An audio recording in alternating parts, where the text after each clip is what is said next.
We want to take this opportunity to call for a special item. A special item from the church choir.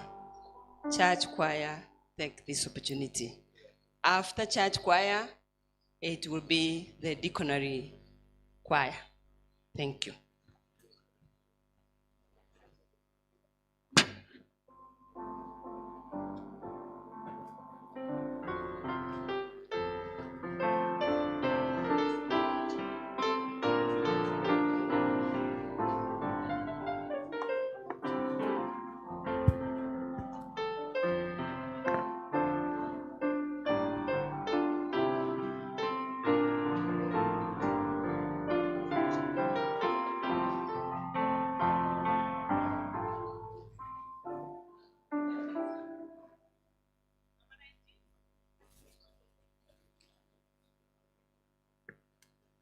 Wanakwaya wanapojiandaa tufungue namba 19. Wanakwaya mfanye haraka kidogo. Msalabani pa Mwokozi,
Radio Living on Radio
It's time for the children's sermon. Primary class, welcome.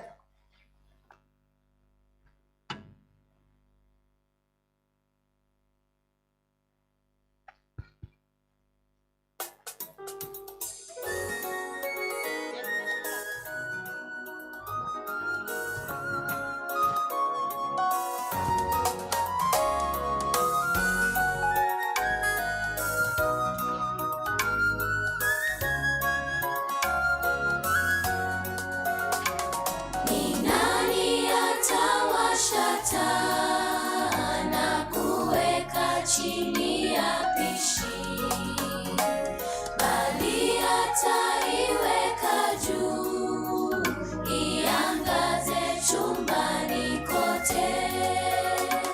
Ni nani atawasha taa na kuweka chini ya pishi, bali ataiweka juu, iangaze chumbani kote.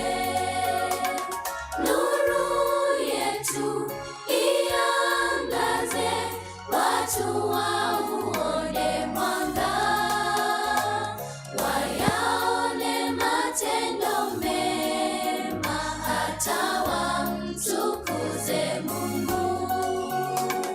Nuru yetu iangaze, watu wauone mwanga, wayaone matendo mema, hata wamtukuze Mungu. Let's pray. Our Father who art in heaven, bless us as we're going to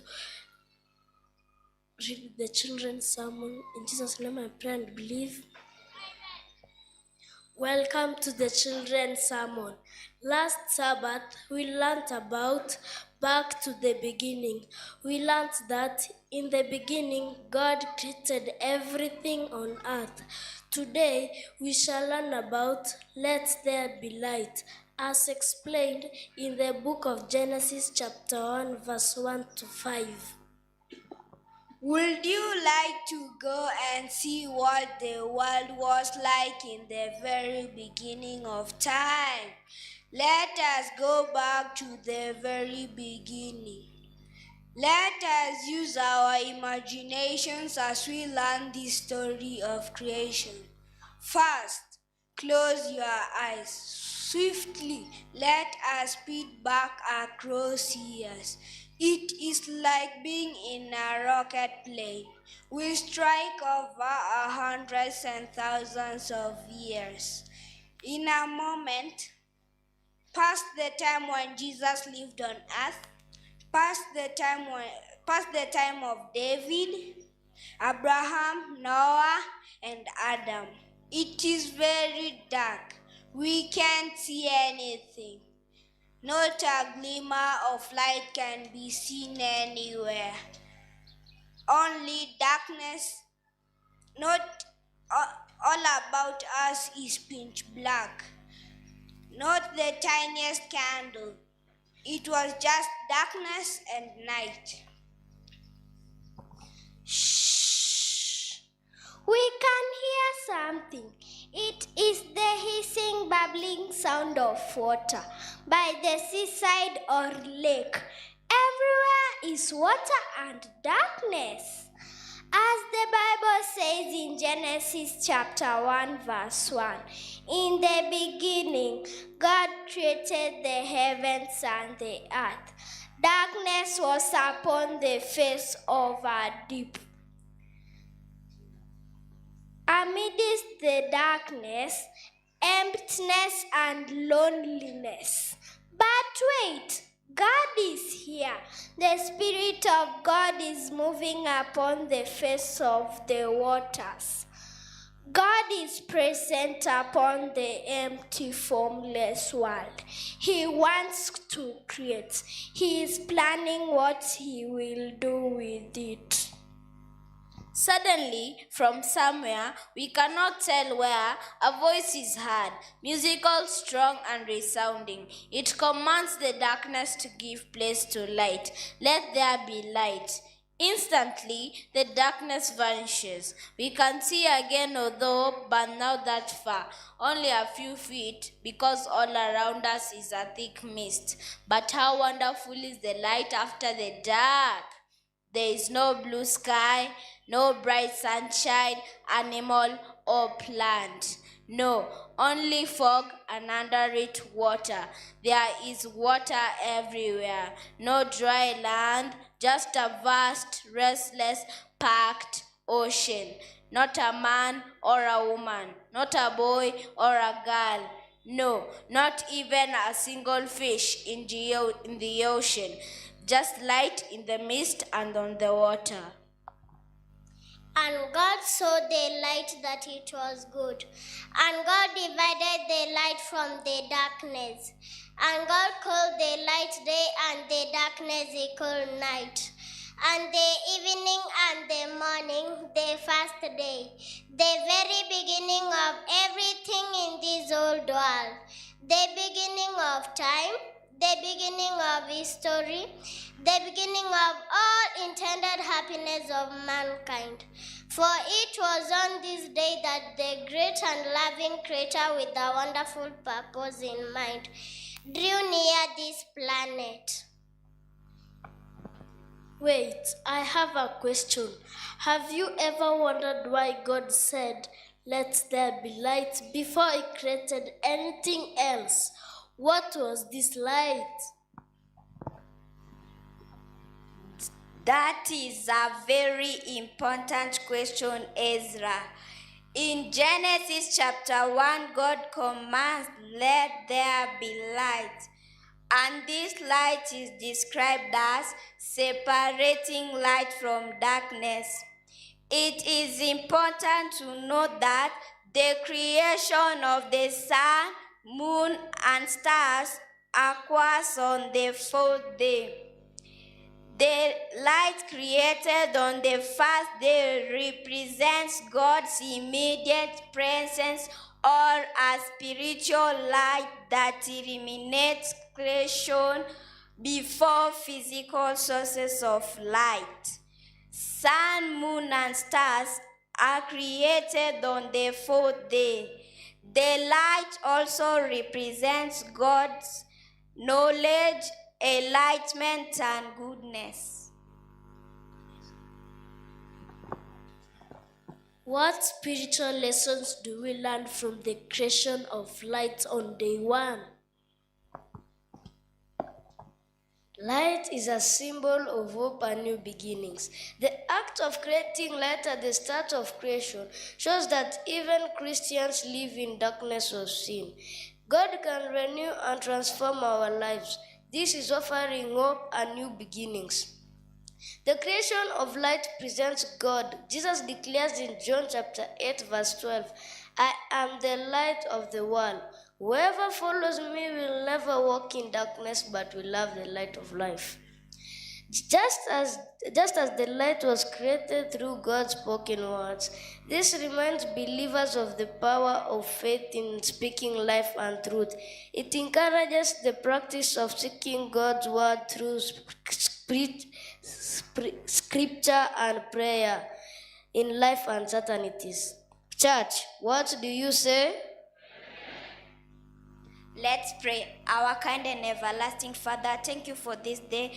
Guide us all this church. In Jesus' name I pray.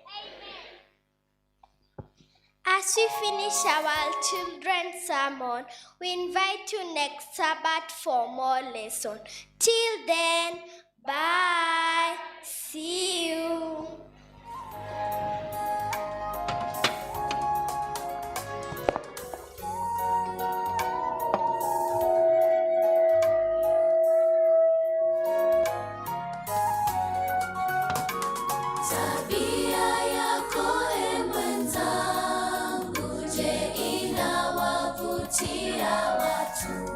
Asanteni, unasemaje kwa watoto wetu? Say a big amen. Tunashukuru Children Ministry kwa ukakamavu wenu, and we have seen growth. Tumeona kukua na tunashukuru. And we want all departments in the church ziendelee kukua. We have seen young preachers na tunaombea kwamba let them be future pastors. God is good and all the time. Naomba tuinue mikono yetu juu. God is good. Kwanza ningependa tuombe familia ya Pastor Obed Nyamache ambaye we did not expect kwamba angeenda haraka hivyo. Hivi karibuni alikuwa hapa akatusalimia, and he served us in the year 1996 to 1998. Alituhudumia kwa miaka miwili. I also will always remember him because he's the one who officiated my wedding and niliunganisha harusi kati yangu na Mary. Kwa hivyo tuombe hiyo familia. Pia tunashukuru vijana wetu wale ambao tutafanya harusi siku ya kesho. Dennis tunakuombea mema. It was not easy kufikia kiwango hichi. I know how you have struggled, but God was on your side. And therefore we wish you tomorrow, tunakuombea mema ya kwamba utakaposimama pale mbele ya kanisa to take vows, may God protect and keep you. Still unaweza msawadi kwa namba yake ya simu. Kama ulichelewa, bado unaweza ukamsawadi. Kisha next week pia tutakuwa na harusi ya Sidin. Mnajua historia yake pia. He has struggled, but God was on his side. These are our young deacons, and today is deaconry day. Kwa hivyo tuombe mema. Tulimpatia likizo kidogo, and because ya hiyo likizo kidogo you can see the difference. Hata ile kitambaa inakuanga hapa leo mnaona hakuna, because of the absence of Sidin. He was not around. We gave him a break ili ajiandae kwa harusi. Ni wangapi wanaombea vijana wetu mema? Hiyo mikono ni ya kuombea mema Sidin na Dennis mnapojitayarisha kwa harusi yenu.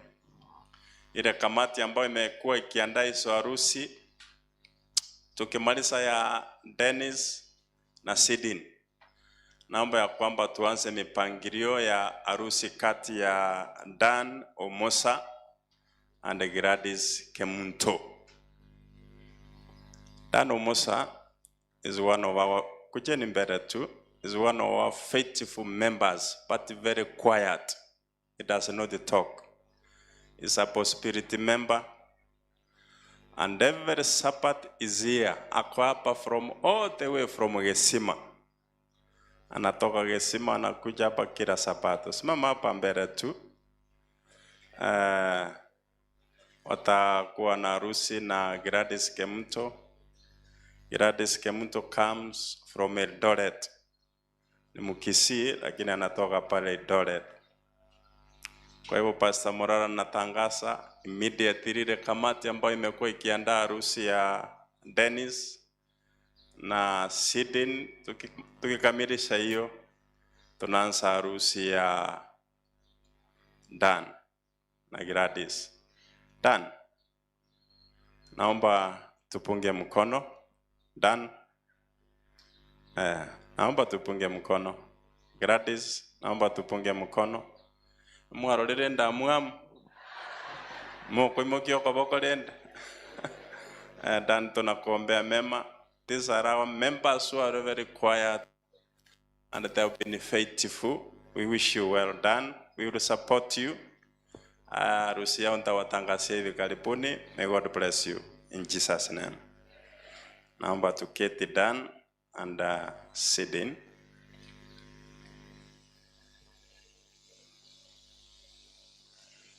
As part of my ceremony, Amo, naomba tusimame hapa mbele. Amo pia, unajua tuko na mpango ya kwenda Marekani.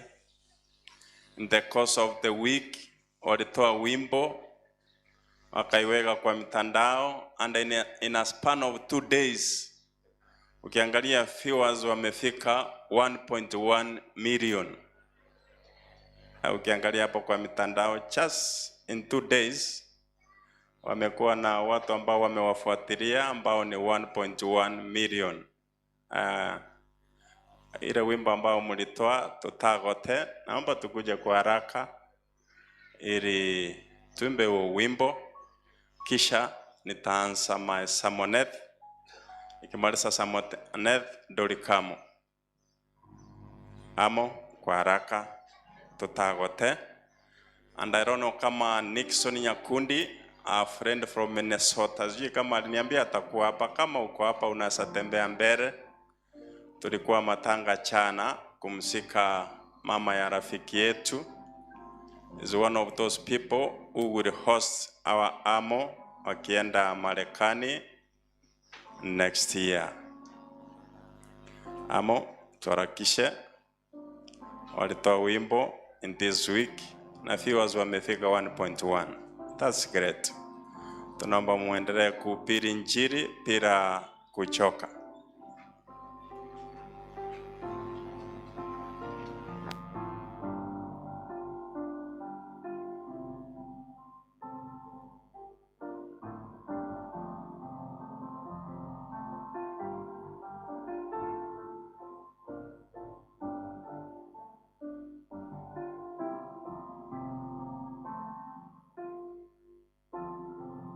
Kiangalia kwa hiyo wimbo walikuwa wamevalia kitu kingine inaitwa suspender, bila belt, bila hiyo coat na kofia nyingine hapo.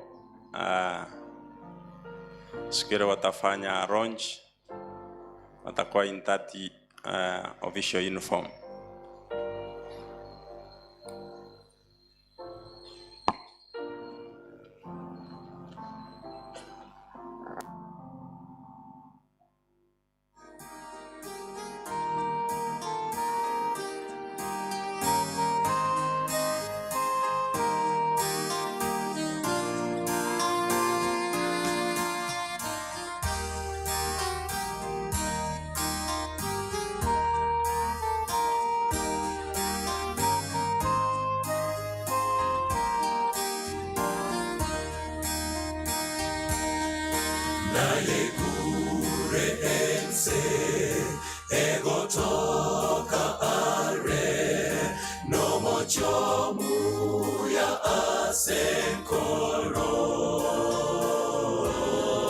Yesu yagachire ariati togokwa nemse tota kogota rinde tota gote zerase tota gote rinde tota gote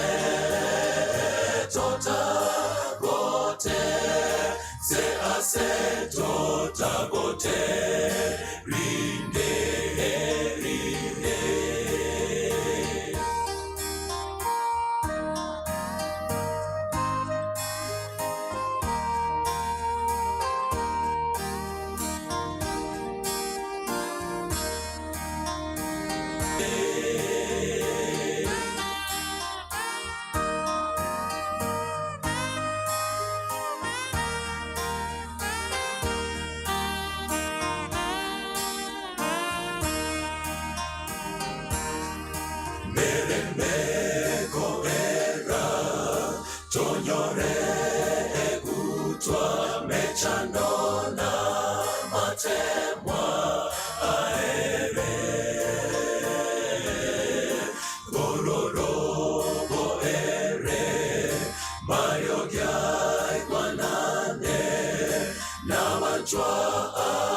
Abakwete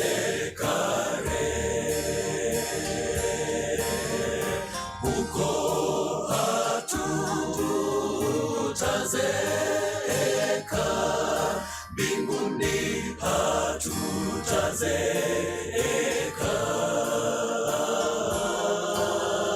huko hatutazeeka, mbinguni hatutazeeka,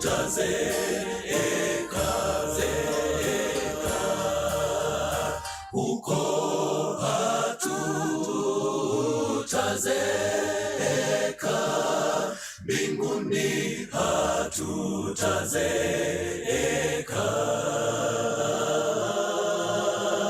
huko hatutazeeka,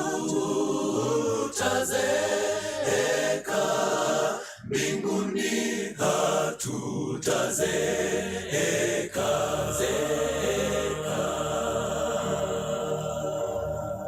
Mnasemaje? Huko hatutaseheka. But now is the topic of my sermonette. But now. Kwa Kiswahili tunasema lakini sasa. Ineke gusi tunasema kolende bono. But now, lakini sasa, kolende bono. The book of Romans chapter 6 verse 22. The Bible says, but now, being made free from sin and become servants to God, ye have your fruit unto holiness, and at the end, everlasting life. But now. Kuna assignment nitawapatia siku ya leo, wale ambao mko na smartphone. Ukienda nyumbani, you can Google. Kuna mama moja ambaye alikuwa anaitwa Krista Rodriguez. Krista, not Krista, but Krista. C-R-I-S-D-A, Krista Rodriguez. Mkienda nyumbani, nunue pandos kidogo, and uweke hiyo china, takuletea huyu mama, ambaye ukisoma historia yake, she was a billionaire. Alikuwa ni mama ambaye alikuwa na pesa nyingi. Money was not the problem with her. She was a billionaire.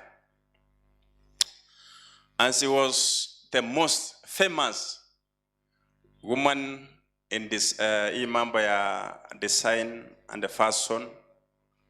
She was also a writer. Alikuwa anaandika, mchapasaji wa vitabu. Alikuwa anaandika vitabu. Alikuwa na msichana mmoja. She had one daughter. Na she had divorced. Aliolewa alafu akawachana na bwana yake. Origin alitoka nchi ambayo inaitwa Dominican Republic, but she migrated to United States of America, New Jersey. Na ukisoma kuhusu Krista Rodriguez, akakuwa na cancer. And when the cancer was discovered, ilikuwa imeenda stage 4. Aina ya cancer ilikuwa ile ambayo tunaitwa abdominal cancer. Tenda usome hiyo historia yake. Before she died, kabla ya kifo chake, from the hospital bed, akaandika mambo 9. She wrote 9 points. And those 9 points, utasoma pale, siko pale from point 1 to point 9. Waja nisome, akaandika, I had the world's most expensive car planned in my garage. ya kwamba katika garage yangu ukienda pale, so I was writing these words from the hospital bed. Ukienda pale, you can find the world is most expensive brand, yani ile gari ya bei ya juu kabisa utaipata katika the garage. Utaienda pale utaipata pale. But now I am traveling in a wheelchair supported by 2 nurses. Ile gari sasa inisaidii, iko pale ainisaidii. But now I'm traveling in a wheelchair. That was point number 1. Point number 2. My house is full of all kinds of designers clothing. Kienda katika wardrobe yangu utapata manguo ambayo ni ya bei ya juu. Utapata viatu. Utapata viatu. And many valuables. Hizo rings nini, gold zimetengenezwa na gold of very high prices. But now my body is wrapped in a small sheet of cloth provided by the hospital. Sile nguo sasa azinisaidii. In my hospital bed, I'm covered by only a sheet. Igitamba ona igentu bitanya gitari. Point number 3. There is enough money in my bank accounts. Niko na pesa mingi. Pesa niko nayo katika my bank accounts, and I have several of my bank accounts. But now that money is not benefiting me. Iyo pesa anisaidii. That was point number 3. Point number 4. My house is a palace. By the way, ukienda pale you can Google hiyo kitu ambayo inaitwa Krista Rodriguez is hiyo nyumba yake. Iko picha pale. Very smart. A palace. Kiangalia nyasi pale nje. Green. My house is like a palace. But now I'm laying in a small room in the hospital. Niko katika kachumba kidogo hapa hospitalini. Point number 5. I can go from 5-star hotel to another 5-star hotel using my private chopper. Niko na helicopters, private choppers. I can go to any hotel. But now I am spending time moving from the lab to lab, from toilet to toilet in a wheelchair. Ile maisha ambayo nilikuwa naenda in 5-star hotels, nakula chakula ambacho nataka. Private jet yangu inanileta paka kwa hapa nje kwangu. Sasa I'm spending time, unaambiwa enda kwa lab, unakimbishwa msarani, kimbia kwa toilet, being attended by 2 nurses. But now, point ya star kaandika hivi, I signed hundreds of checks worth millions of dollars to hundreds of companies. Kazi yangu para ofisini ilikuwa to sign checks worth millions of dollars to pay companies. But now Doctor's Note is my signature. Wale madaktari ambao mko hapa, you understand what I mean by Doctor's Note is my signature. Point number 7 is Roth. I had 7 children, women to decorate my hair. Nilikuwa na wanawake 7 ambao kazi yao, by the way, ukiangalia pale, she was very beautiful. Ukiangalia pale, before apate hiyo cancer, ukiangalia pale picha zake siko pale. Anasema nilikuwa na wanawake 7, kazi yao ilikuwa kutengeneza nywele yangu. But now I don't have hair on my head. Ikicho yangu, when she was in Arrest days, wameweka picha pale, utaona hakuna nywele kwa kichwa yake. But now, point number 80, with a private jet, I can fly wherever I want. Katika ile ndege yangu nilikuwa naenda mahali kokote ambapo nilikuwa nataka. But now, I need 2 people to help to get to the hospital patio. Lazima nisugumwe. Point ya mwisho akaandika, although there are many foods at home. Ukienda kwa my fridges, ukienda pale nyumbani, kila aina ya chakula iko pale, kama ni matunda, kama ni mboga, anything. Any kind of food, you can find it in my home. But now, my food is 2 tablets, tembe mbili. Hiyo ndio chakula yangu. And a few drops of salt at the night. Hata supu ingii, hata supu ingii. Alipomaliza kuandika yale maneno, akasema, this house, ile nyumba ambayo niko nayo kubwa, the car, very expensive, ambayo iko nyumbani, the private jet, sile helicopter sangu, in my house, the furniture, fit safi, so many bank accounts, so much reputation, so much fame. Nilikuwa najulikana. By the way, he was being followed by millions mashabiki wake. None of them are useful to me now. Underline those words. None of them are useful to me now. None of all my valuables can give me relief of the pain I am experiencing. Not even money, sio hata pesa, can relieve me the pain. Alafu kuelekea mwisho ukisoma hiyo, anasema, what is the real meaning of life? Maana ya maisha ni nini? Alafu anasema, the real meaning of life is about impacting. The real meaning of life is about affecting life. The real meaning of life is to serve humanity positively, because we are going to give an account to our Creator one day. We are going to give an account to our Creator one day.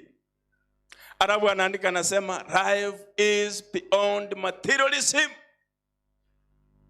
Life is beyond materialism. Even not vanity upon vanities. All is vanity. Baada ya kumaliza yale akaweka, she posted. I gave you an assignment, utaenda Google that name Crisda Rodriguez. Akaweka kwa mtandao. After about 2 days, she died. Alikufa. She died in September 9, 2018. Tarehe 9 mwezi wa 9 mwaka 2018 at the age of 40. Alikuwa kwa miaka 40. That woman, a billionaire, Crisda Rodriguez. But now, watoto wa Mungu ukiingia katika Biblia, there are over 100 verses ambao zinatumia that term, but now. And those words, ukiangalia hayo maneno, sana sana yameandikwa na mtume Paul. Paul ndiye andika hayo maneno. And when he uses the term but now, it means change of program. It means change of program. Vitu vichenjanga. Things can change. It means change of program. In Ephesians 2, kisoma kitabu cha Waefeso 2, fungu la 13. Huyu ni Paulo ameandika, but now in Christ Jesus, you who are far away. Sisi ambao tulikuwa mbali. And the word part, kisoma hilo neno part, it introduces the message of gracious and the compassionate intervention of God. It is a good word. Inaleta mambo ambayo yanaleta the grace of God. God is compassionate. God is gracious. When something was lost, but now, ukisoma Biblia inasema, it is found. When something was death, Biblia inasema, but now arrive. A person was blind. Nasoma historia ya kipofu. Biblia inasema, I was blind. Arabu anasema chini, but now I can see. I can see.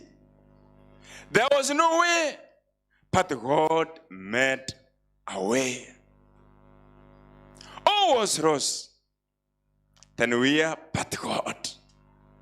He redeems, He resurrects, He intervenes, He saves, He makes things anew. But God.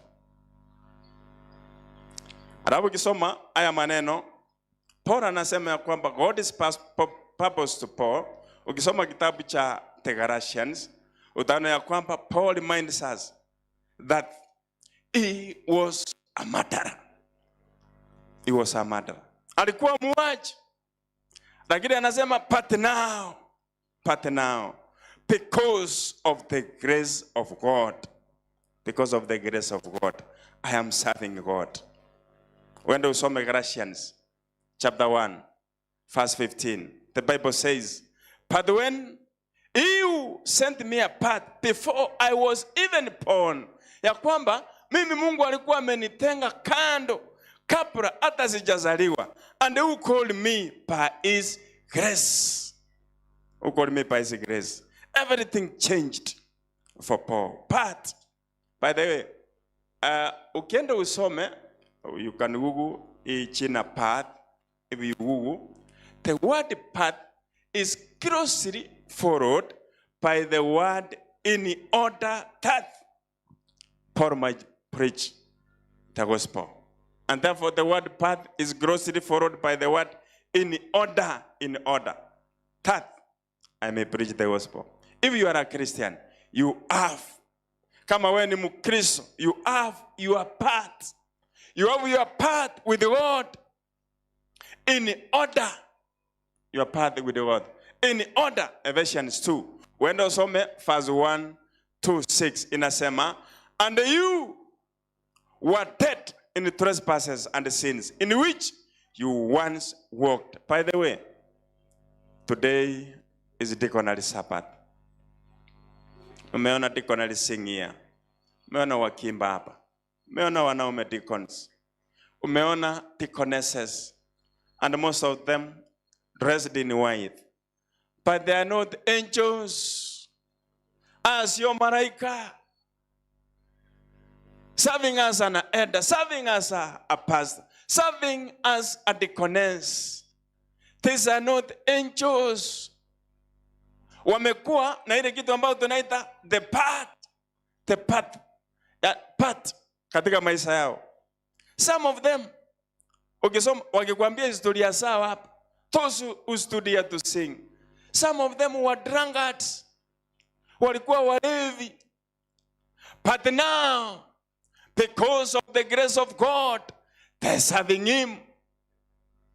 Some of those who sang here, wale ambao walikuwa wanasimama hapa wanaimba, some of them, they danced in the past. Wakikwambia historia zao, walikuwa wanapiga dance. But now, some of them, wakikwambia historia zao, hata wengine, they were thieves. Walikuwa wezi. Some of them were murderers. Some of them, maybe they have aborted children. Wameua watoto. But now, kwa sababu ya neema ya Mungu, because of the grace of God, some of them had envy. Wengine walikuwa na makasiriko. Wengine walikuwa na chuki. But now, lakini sasa, because of the grace of God, ukisoma Romans 6:22 inasema, but now Alafu jini nasema we have become servants of God. Sasa sisi ni watumishi wa Mungu. And at the end, mwisho is the everlasting life. Ni uzima wa milele. Naombea washiriki wangu, naombea deacons and deaconesses. When we serve God, may we receive the everlasting kingdom. Tupate uzima wa milele. Tusifanye hii kazi halafu tukuje kuambiwa kwamba tokeni kwangu, sikujui. In order that we may serve people with love. By the way, before Krista Rodriguez died, kuna kitu moja ambaye aliandika kwamba serve humanity with love. Penda watu. Penda watu. Kuna watu wengine ambao tunapenda vitu vya dunia hii kuliko kupenda watu. Serve people. Love people. 1 Peter 2:10 inasema kwamba Peter anasema hivi. Once you were not a people. Once you were not a people. But now, because of the grace of God, we are a nation. But now, you are God's people. Once you had not received the mercy, but now we have received the mercy. In order that we may proclaim the excellencies of him who has called us. When you read the story of Paul, he obeyed. Kisoma historia ya Paulo, aliitikia, na baada ya kuitikia, Paul, a murderer, he planted churches. Paul, ambaye alifanya mambo mabaya, mengine hajaandika. He discipled the churches. Paul ambaye alikuwa mtu mbaya, he shepherded the flocks of Christ. And when he wrote several letters. Akaandika barua nyingi ambazo tunasoma in the New Testament to rescue and redeem people 2,000 years ago. That was Paul, a murderer. But now, the work of God. The question, swali ambalo nataka kuleta kwenu jioni ya leo, where has God purposefully placed you to proclaim his excellencies? Serve the Lord where you are. Serve people you do not know. Be a businesswoman. Be a businessman. Our main agenda is not to build kingdoms. Let those kingdoms we build proclaim Christ in those businesses. Mungu hajasema ya kwamba ni mbaya kufanya biashara. Mungu hajasema ya kwamba ni mbaya kuwa billionaire. But whatever we do, let the name of God be glorified in our businesses. Be the student, wanafunzi wa Sironga ambao umefika hapa leo. Kama wewe ni mwanafunzi, proclaim the love of God in your school. Kama wewe ni kijana, proclaim the love of God. Kama wewe ni deacon ama deaconess, proclaim the love of God wherever you are. Serve him diligently, because God will bring to account everything that we do. As I finish, in the book of 1 Timothy 3:13, inasema those who have served well, wale ambao wamefanya kazi vizuri. Kama wewe ni deacon, kama wewe ni deaconess, Biblia inasema ya kwamba those who have served well, they will win for themselves the fullness of Christ. Ikazi yetu, deacons and deaconesses, iko na mambo mawili. It is either you receive blessings or you receive curses. Are you doing it? Dorikamo for a song. Unaifanyaje? Dorikamo kwa haraka. Dorikamo wakiondoka. Oh, deacons and deaconesses, hata kama even if you did not participate, hata kama ukuimba, na kuomba utasimama hapa mbele so that we can rededicate you to serve humanity. Tumikia Mungu. Abana banyasaya kwa Nyasaye. Serve him diligently, without complaint. Without complaint. But now,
wavunaji watafurahi pale watakaporudi, wakiyaleta mavuno hata Yerusalemi.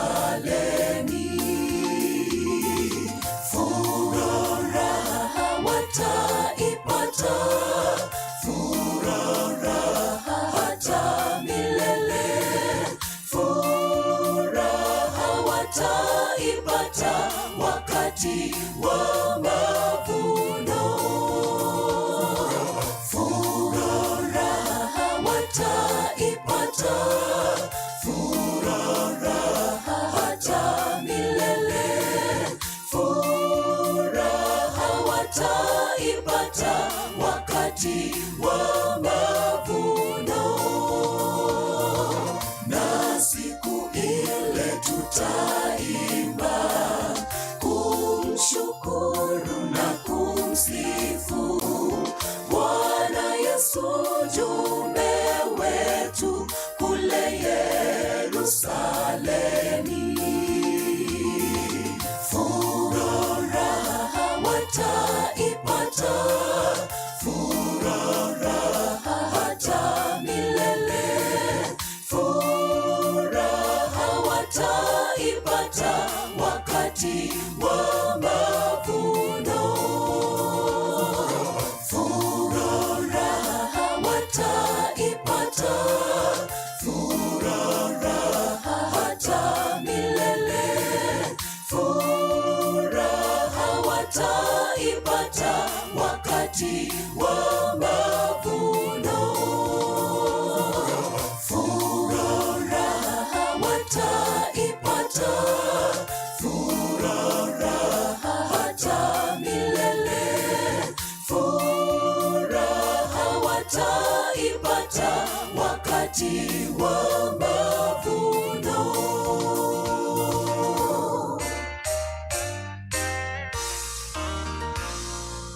Furaha gani na ushiriki nikimtegemea Yesu tu. Baraka gani tena amani nikimtegemea Yesu tu. Tegemea salama bila hatari.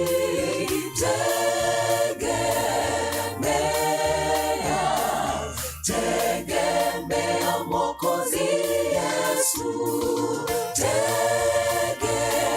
Tegemea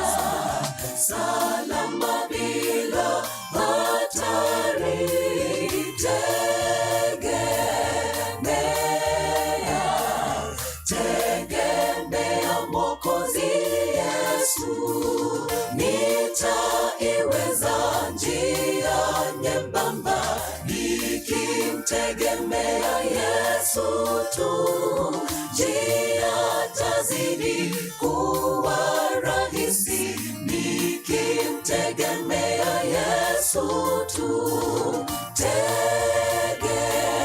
Tegemea salama bila hatari,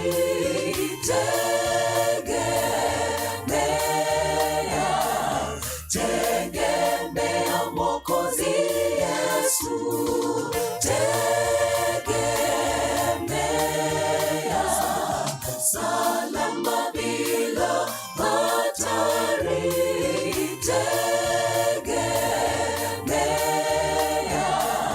tegemea Mwokozi Yesu.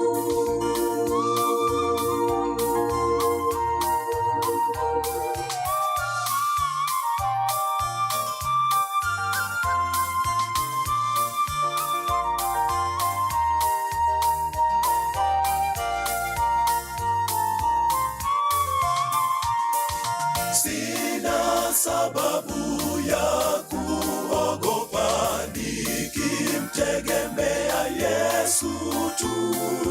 Atakuwa karibu daima nikimtegemea Yesu tu. Tegemea salama bila hatari,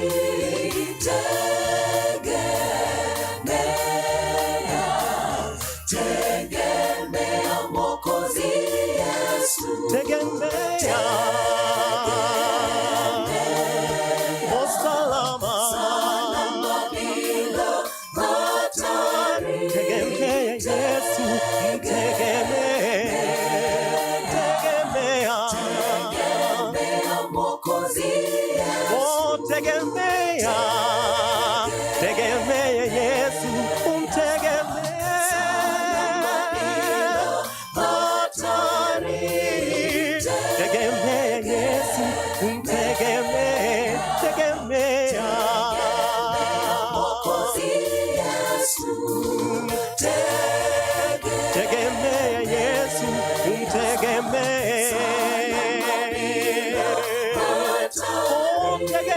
Yesu, tegemea Mwokozi Yesu.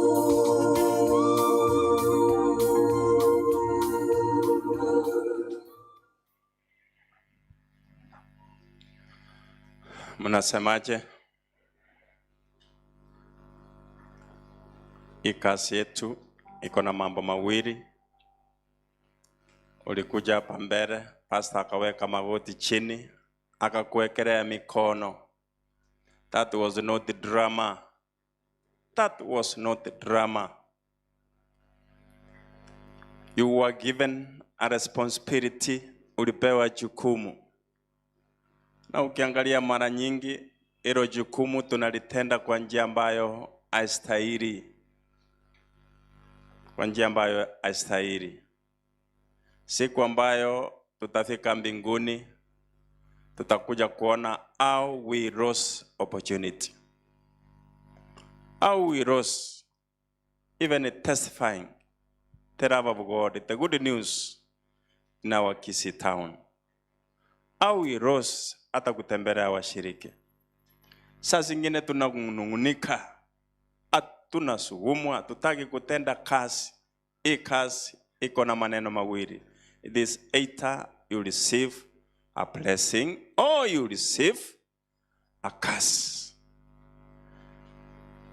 Ukiangalia katika deaconry department yetu, katika kanisa letu, this is the largest group. Hii ndio grupu kubwa kabisa. Hii ndio grupu kubwa kabisa. May the grace of God be with you. Tufanye hii kazi bila manunguniko.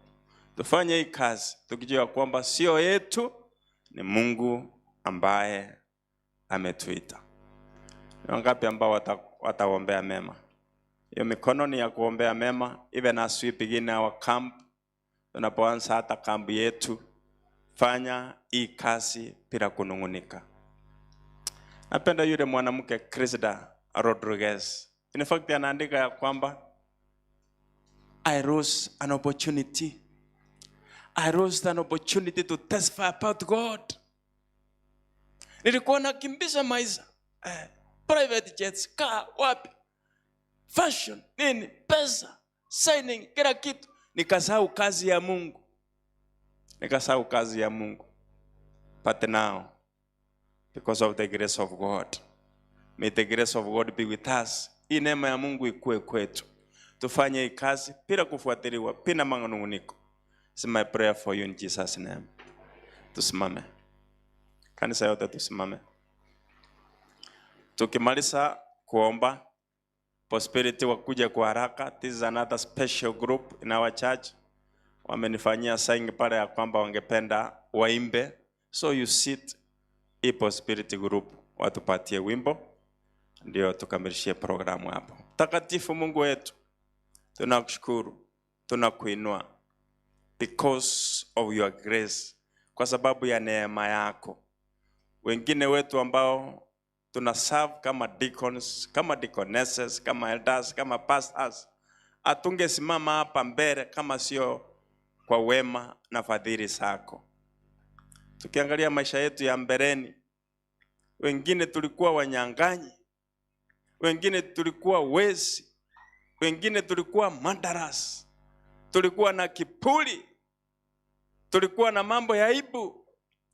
But now, because of your grace, you have called us to be your servants, to partner with you, tufanye kazi pamoja na wewe, ili jina la Mungu liweze kuinuliwa. Hii kanisa yetu, we have lost several opportunities kwa sababu ya kunungunika, kwa sababu ya uoga, kwa sababu ya kutojali. Lakini tunaomba kama kanisa, kuanzia sasa, because of your grace, may you give us the spirit to serve you with dedication, and your name will be glorified.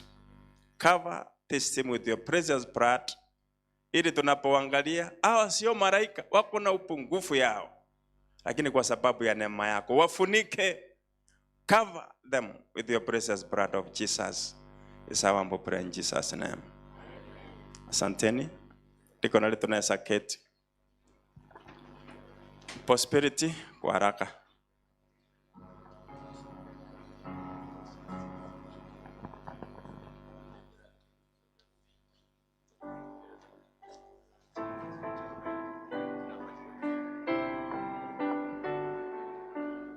Naomba tuketi hivyo ili prosperity wakimba. We are finishing on time. Tunamaliza kwa wakati. Na deaconry department wamenunua vyombo ambavyo watakuwa wanafanyia kazi. We want to dedicate hizi vyombo ili sianze kazi kuanzia sasa kwa kukusanya saka na sadaka ambayo ni sehemu takatifu mbele ya Mungu. Vile prosperity wanaendelea kujiandaa, naomba 2 elders wakuja hapa mbele wasipepe ndio tusiombe. 2 elders.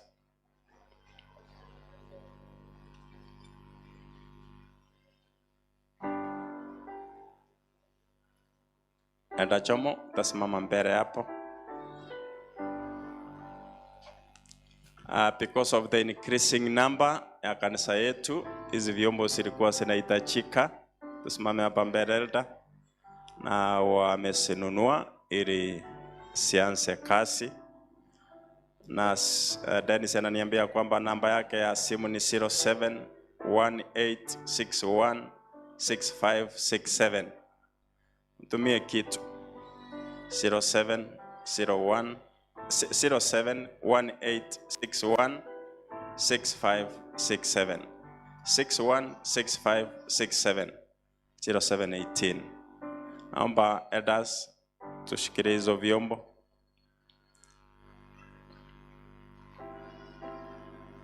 Takatifu Mungu wetu, kama idara ya deaconry imenunua hizi vyombo ambazo zitakuwa zinafanya kazi yako takatifu, ambayo ni ya kusanya fedha ambazo zitafanya kazi yako. Tunajiombea na tunaombea washiriki wetu wote, tukue waaminifu.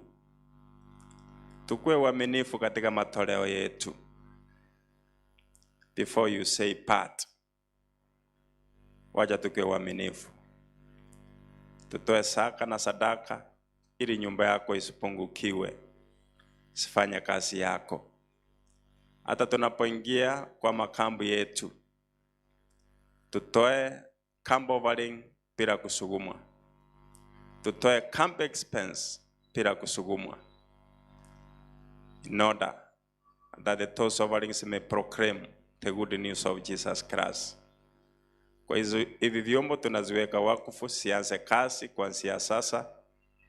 Katika jina la Kristo tunaomba na kuamini. Amen. Prosperity.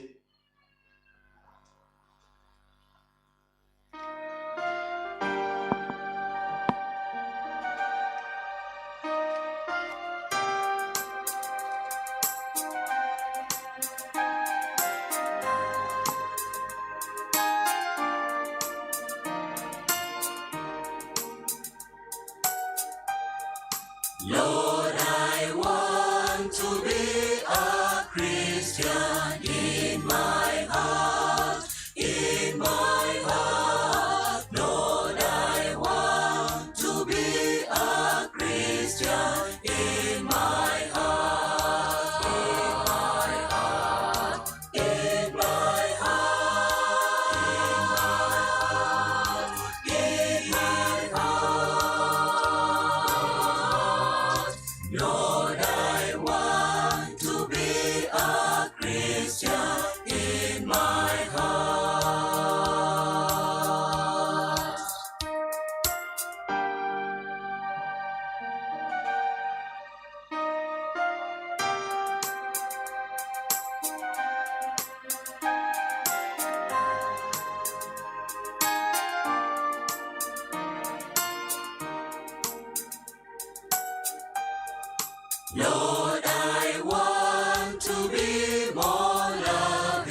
Nasemaje? Amina sana Prosperity Ministry. Alifiwa ya kwamba namba ya Sydney ni 0717 146 799. 0717 146 799. Support that young man. As we come to the close of the program, remember the sermon topic was part. Hello, part. Rakini Kolende Totenenango. In the afternoon, tuko na program. Anaomba ya kwamba msikose. We have testimonies. We have testimonies. Cancer is not a death sentence. We have testimonies. We have members wetu ambao ni cancer survivors for many years. They will stand here and they will give testimonies. Watapeana testimony ya kwamba but God. But now, but God. Ya kwamba God is gracious. God is gracious. Don't miss the afternoon program. Takatifu Mungu wetu. But now, because of your grace, which is sufficient, we have a promise of eternal life. Keep us safe until we meet again in the afternoon. It's our humble prayer in Jesus' name.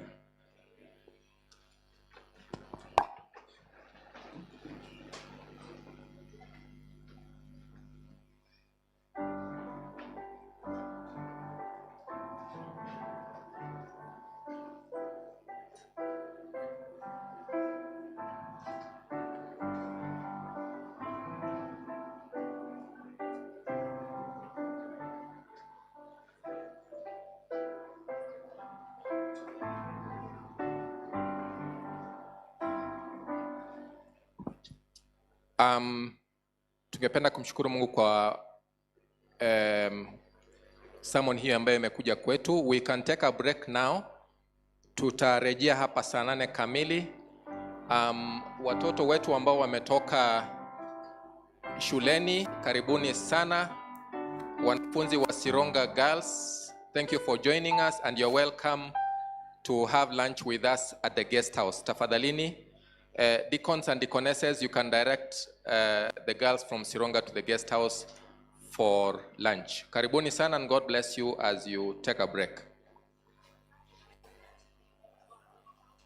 Na pia wazazi wote, wazazi wa classes zote za kanisani hapa, tafadhalini mnakutana na walimu wenyu mahali hapa beside the baptistry. Hapa mahali ambako ninaelekeza, wazazi wote mkutane hapo na walimu wa watoto wenyu. Asanteni, Mungu awabariki.